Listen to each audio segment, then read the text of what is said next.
নমস্কাৰ এই মুহূৰ্তত এটা অত্যন্ত গুৰুত্বপূৰ্ণ খবৰ দিব বিচাৰিছো অসমৰ চৰকাৰী কৰ্মচাৰীসকলৰ বাবেও ভাল খবৰ নতুনকৈ নিযুক্তি পোৱা চৰকাৰী কৰ্মচাৰীসকল আহিব ইউপিএছৰ অধীনলৈ ইউপিএছৰ কথা আমি ইতিমধ্যে উল্লেখ কৰিছো ভাৰত চৰকাৰে যি নতুনকৈ পেন্সন আঁচনি বলবৎ কৰিছে বা ৰূপায়ণ কৰিছে সেই ইউপিএছৰ অধীনলৈ আহিব অসমত নতুনকৈ নিযুক্তি পোৱা চৰকাৰী কৰ্মচাৰীসকল আজিৰ দিনটোতে এই কথা ঘোষণা কৰিলে মুখ্যমন্ত্ৰী হিমন্ত বিশ্ব শৰ্মাই আৰু ইউপিএছৰ অধীনলৈ অহাৰ লগে লগে 10 বছৰ 25 বছৰ যিসকলে চাকৰি সম্পন্ন কৰিব তেওঁলোকে অৱসৰৰ পাছত লাভ কৰিব পেন্সন এক প্ৰকাৰৰ অসমৰ কৰ্মচাৰীও পেন্সন লাভ কৰাৰ ইংগিত প্ৰদান কৰিলে মুখ্যমন্ত্ৰী হিমন্ত বিশ্ব শৰ্মাই নিশ্চিতভাৱে এটা ভাল খবৰ এই মুহূৰ্তত নিটকছৰ দৰ্শকৰ বাবে লৈ আহিছো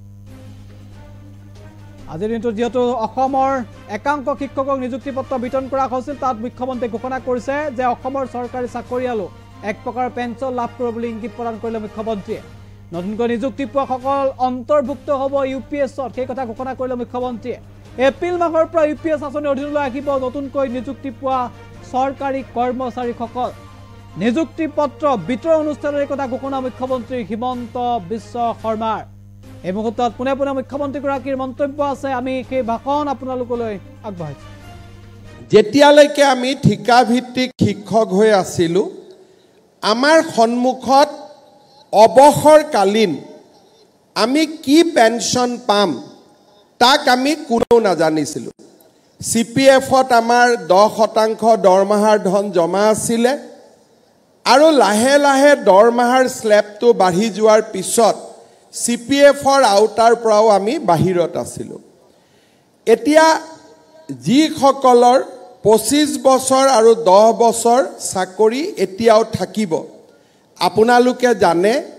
যে ভাৰত চৰকাৰে ইউনিফাইড পেন্সন স্কিম এই পেন্সন স্কিম আমাৰ বাবে লৈ আহিছে এতিয়াৰ পৰা আমি অহা কালিৰ পৰা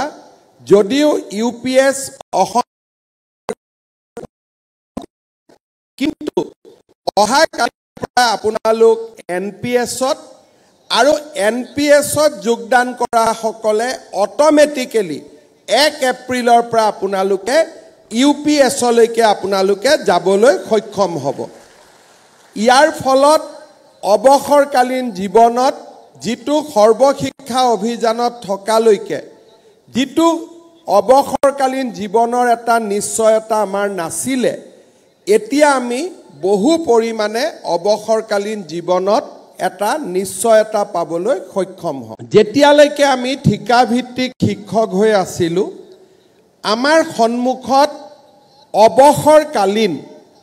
আমি কি পেন্সন পাম তাক আমি কোনেও নাজানিছিলো সিপিএফত আমাৰ 10% দৰমহাৰ ধন জমা আছিল আৰু লাহে লাহে দৰমহাৰ স্লেবটো বাঢ়ি যোৱাৰ পিছত সিপিএফৰ আউটাৰ পৰাও আমি বাহিৰত আছিলো এতিয়া যি সকলৰ 25 বছৰ আৰু 10 বছৰ চাকৰি এতিয়াও থাকিব আপোনালোকে জানে যে ভাৰত চৰকাৰে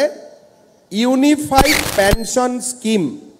এই পেন্সন স্কিম আমাৰ বাবে লৈ আহিছে এতিয়াৰ পৰা আমি অহা কালিৰ পৰা যদিও ইউপিএছ কিন্তু অহা কালিৰ পৰা আপোনালোক এনপিএছত আৰু এনপিএছত যোগদান কৰা সকলে অটোমেটিক্যালি 1 এপ্ৰিলৰ পৰা আপোনালোকে ইউপিএছলৈকে আপোনালোকে যাবলৈ সক্ষম হ'ব ইয়াৰ ফলত অৱসৰকালীন জীৱনত যিটো সৰ্বশিক্ষা অভিযানত থকালৈকে যিটো অৱসৰকালীন জীৱনৰ এটা নিশ্চয়তা আমাৰ নাছিলে এতিয়া আমি বহু পৰিমাণে অৱসৰকালীন জীৱনত এটা নিশ্চয়তা পাবলৈ সক্ষম হম যেতিয়ালৈকে আমি ঠিকা ভিত্তিক শিক্ষক হৈ আছিলো আমাৰ সন্মুখত অৱসৰকালীন আমি কি পেন্সন পাম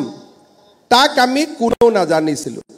সিপিএফত আমাৰ 10% দৰমহাৰ ধন জমা আছিল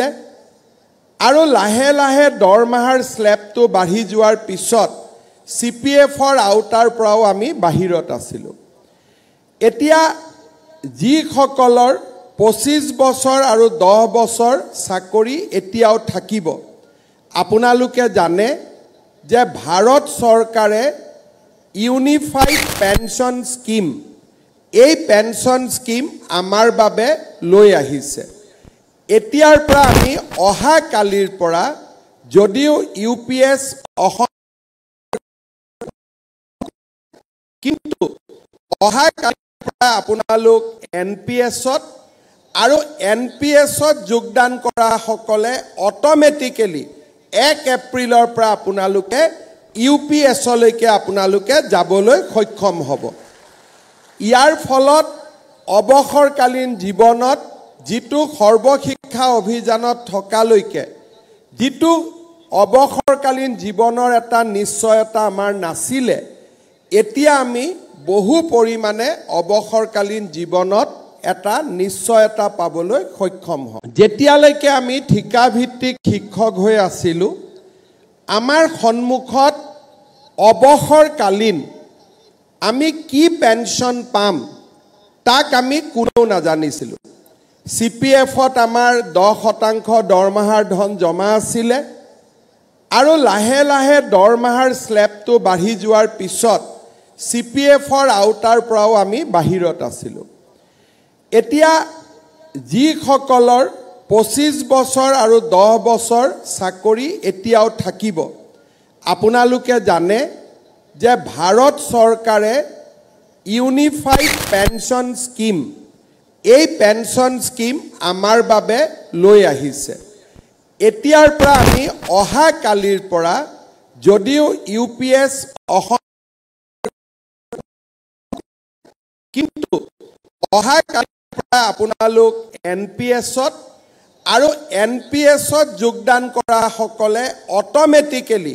1 এপ্ৰিলৰ পৰা আপোনালোকে ইউপিএছলৈকে আপোনালোকে যাবলৈ সক্ষম হ'ব। ইয়াৰ ফলত অৱসৰকালীন জীৱনত যিটো সৰ্বশিক্ষা অভিযানত থকালৈকে যিটো অৱসৰকালীন জীৱনৰ এটা নিশ্চয়তা আমাৰ নাছিলে, এতিয়া আমি বহু পৰিমাণে অৱসৰকালীন জীৱনত এটা নিশ্চয়তা পাবলৈ সক্ষম হওঁ। যেতিয়ালৈকে আমি ঠিকাভিত্তিক শিক্ষক হৈ আছিলোঁ, আমাৰ সন্মুখত অৱসৰকালীন আমি কি পেনশন পাম তাক আমি কোনেও নাজানিছিলোঁ। CPF-ত আমাৰ 10%